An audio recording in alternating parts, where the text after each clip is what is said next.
Hi, it's Nathan here, and today we're talking about safety management systems for utilities and energy. So these industries are typically just bigger types of construction. So I'm just going to link to the video on construction in general. But typically on these jobs, the risk profile can be higher simply because of the number of staff involved. You may have projects with hundreds or thousands of workers on it.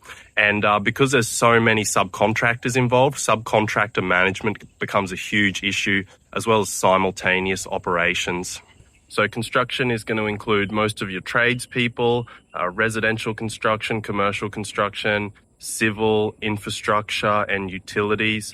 The tricky thing about construction from a safety perspective is pretty much every hazard you can imagine exists in a construction environment.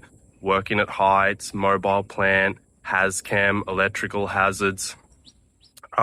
So I'll post a link to a video on the core safety documentation that should be in every safety system in the description. In addition to that, a safety management system for construction will include things like safe work method statements, WHS management plans, maybe permit to work systems, verifications of competency, plant risk assessments, site inductions, supplier or subcontractor management procedures, and subcontractor pre-qualifications, all that sort of stuff. So hope that helps. See you next time.